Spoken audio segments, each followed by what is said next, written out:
Serena Williams is one of the greats. For Serena, her journey to greatness is filled with hardship and criticism. A massive point for Serena Williams. People try to bring her down because she's unabashedly herself. No, I'm just me, and that's all I can be. She is not afraid to use her voice to stand up for her beliefs, actively encouraging young girls to chase after their dreams. Let's not boo anymore. We're gonna get through this, and let's be positive. Serena Williams is not only a champion of the courts, but a champion for equality. She's said, "The day I stop fighting for equality and for people that look like you and me will be the day I'm in my grave." It's been tough here for me, but thank you so much. Over the last decade, Serena Williams has become an icon of resilience, strength, and beauty. She has won 23 major single titles, the most ever by any man or woman. She was ranked #1 on 8 separate occasions between 2002 and 2017. With 39 Grand Slam titles, Williams holds the record for the most titles in singles, doubles, and mixed doubles amongst all active tennis players combined. She is a 4-time Olympic gold medalist. Even with her accomplishments, critics were quick to dismiss her being the greatest tennis player. In fact, that's been the narrative throughout her professional career. Skeptics were always willing to bring her down. No matter what they nitpick about her, Serena does not let it get in her way of achieving greatness on and off the court. Even with the incredible amount of success throughout the years, Williams had an overwhelming number of obstacles to overcome professionally and personally. Serena's strength comes from her background. Her parents raised her to love herself and, on the courts, to chase every ball. If you were a tennis player, who would you want to be like? Well, I like other people to be like me. Serena Jamaica Williams was born in Saginaw, Michigan to Richard Williams and Oracene Price. Her father was a sharecropper from Louisiana who moved to Michigan. He was key on turning his daughters Venus and Serena Williams into tennis superstars. The two sisters are part of a family of 5 daughters, with Serena being the youngest. At a young age, Serena Williams was competitive and a perfectionist. Her mother, Oracene, recalled, "With Serena, everything had to be perfect, and she would get frustrated if it wasn't. She always had to win, no matter if it was a talent show, cards, she had to be the winner. She would sit on cards, and they let her do it. They gave it to her even if she didn't win. I think it affects her to this day because she hates losing." In 1983, the family moved to Compton, California. After learning that top female tennis players can earn thousands of dollars per tournament, Richard was determined to see his 2 youngest girls succeed. Richard eventually left his job to coach the girls full-time. Serena is a quick learner and had a drive like no other. In 1991, she played her first junior tournament at the age of 9 and made it to the final where she faced Venus. For that particular tournament, Venus was signed on by her parents to play, but Serena signed herself up. The sisters played so few junior tournaments for a number of reasons. Their father wanted Serena to go slowly and also focus on school because they were kids. He didn't want them to burn out before they went pro. They also faced intolerance from other tennis tournament goers due to them being racially different. At the time, Serena was 46-3 on the Junior United States Tennis Association Tour and ranked 1st in the 10 and under division. Richard chose to withhold the daughters from competition until they were ready to compete on the pro tour. In 1991, they met with their first high-profile professional coach, Rick Macy, in Compton. A few months later, the family moved to Florida so that Serena and Venus could train with him at Greenleaf Golf and Tennis Resort in Haines City. There, Richard let go of some of his coaching responsibilities, but not the management of Serena and Venus's career. Wary of his daughters burning out too quickly, he scaled back their junior tournament schedule.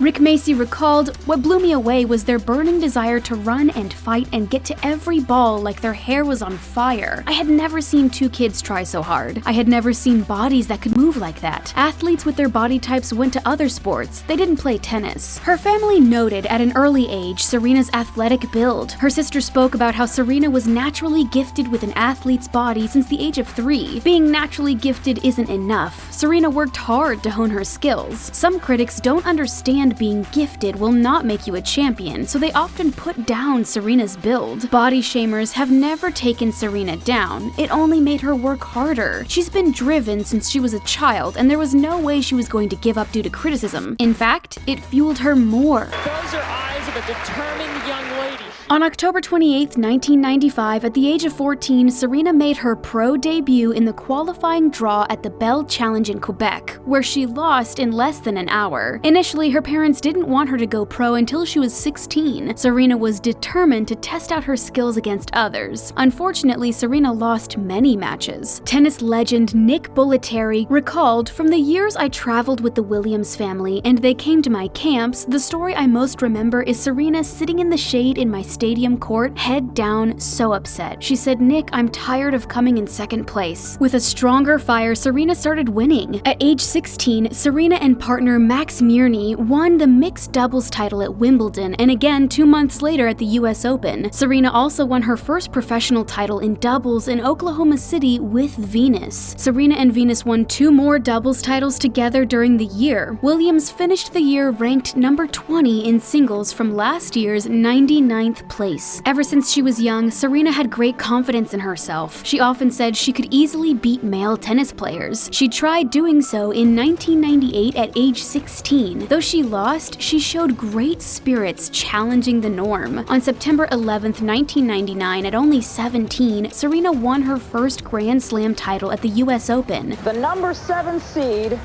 is the 1999 US Open Women's Champion. She made history being the first African-American woman to win a major in the Open era. The win put her into 4th place. The media took more interest in Serena, putting her on the cover of Sports Illustrated. In 2001, the Williams sisters vowed never to play at Indian Wells after an incident. Venus was set to play a semi-final against Kim Clijsters but dropped out due to injury. The crowd acted especially rowdy and greeted Serena with jeers. A crescendo of boos for Serena Williams. As much as the sisters who can play tennis at such a high caliber were a sensation in the tennis world, they were also a rarity. Thus, many suspected their father of match fixing. Though Serena beat Clijsters, the sisters vowed to never play there again, and it took 14 years for Serena to return.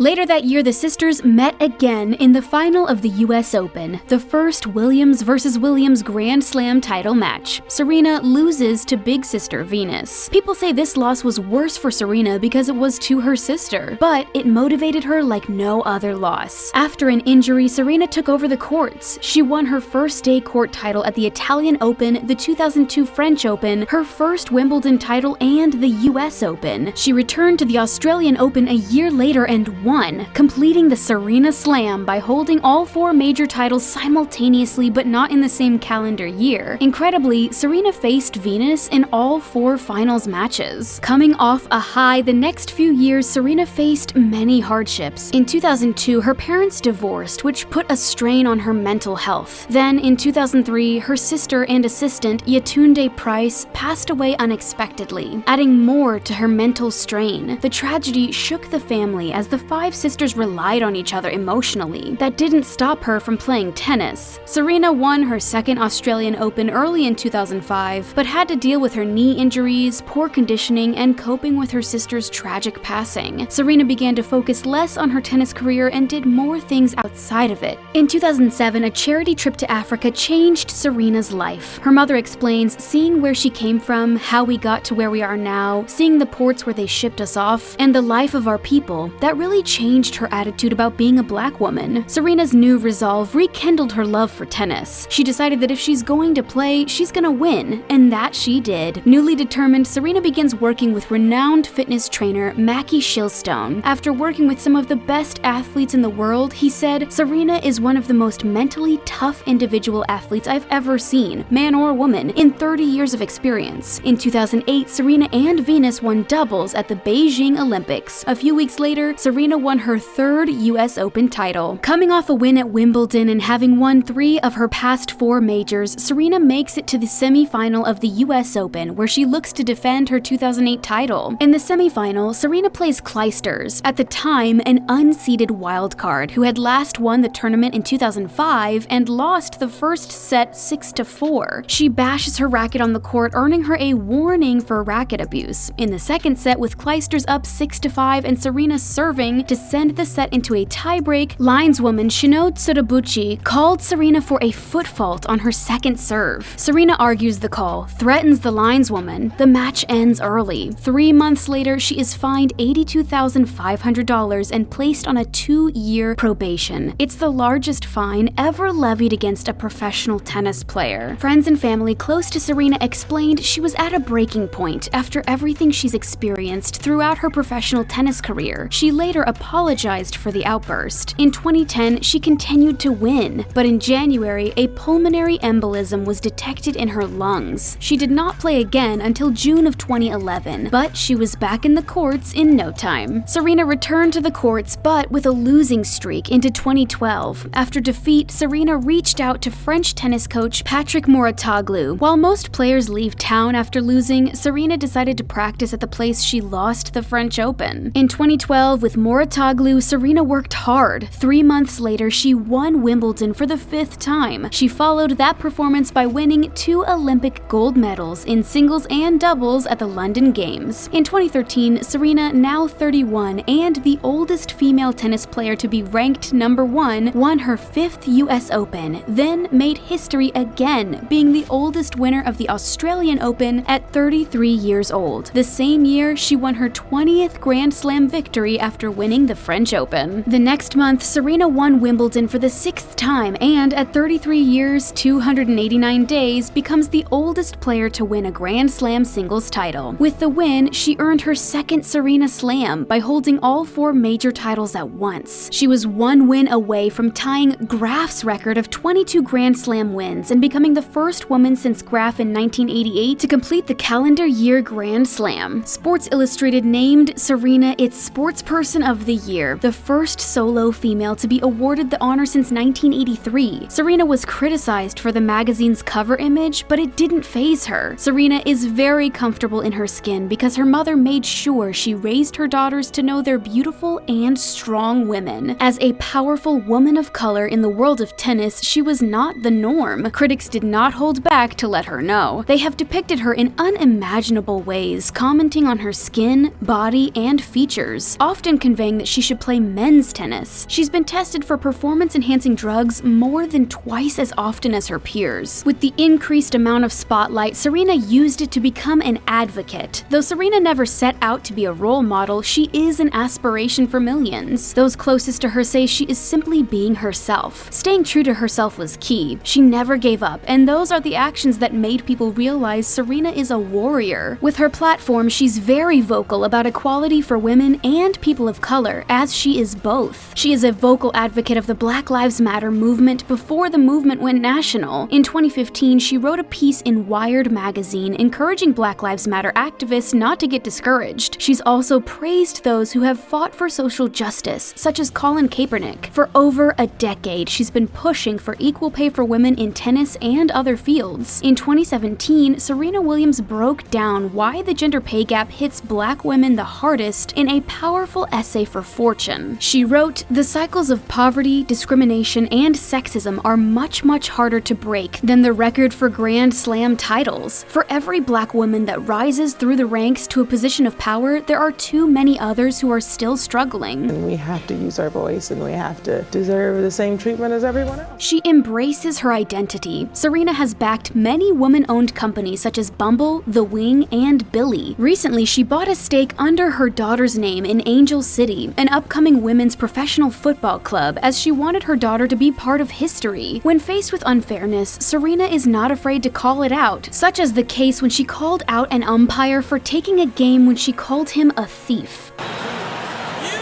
owe me an apology. Say it. Say you're sorry. It is noted other players have gotten away with worse name-calling. In a conversation with Common, Serena said, "I wouldn't want to be any other color. There's no other race to me, and I'm really proud to wear this color every single day of my life." Serena also has made a name for herself in the fashion and beauty industries. She's been a long-time spokeswoman for Nike since their partnership in 2004, often using the partnership for social awareness and encouraging others to follow their dreams, incorporating their tagline, "Just do it." She has owns 3 clothing lines and is part of Poshmark's board of directors. Unintentionally, she's breaking gender norms by her fashion choices on the court. She wore a catsuit to help her medical condition, but the French Open forbade it because it wasn't feminine enough. Instead, Serena opted for a tutu.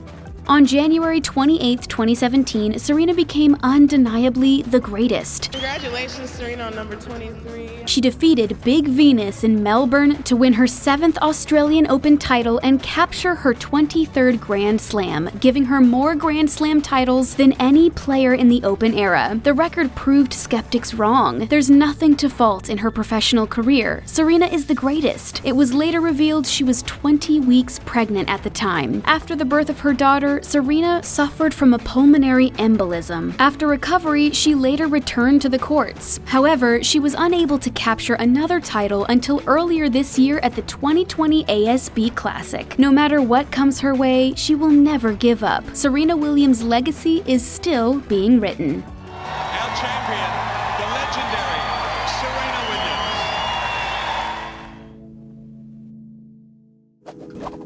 Will Serena Williams be able to win another Grand Slam? Is she an inspiration to you? Let us know in the comments. Be sure to like this video and subscribe to our channel, and thanks for stopping by The Taco.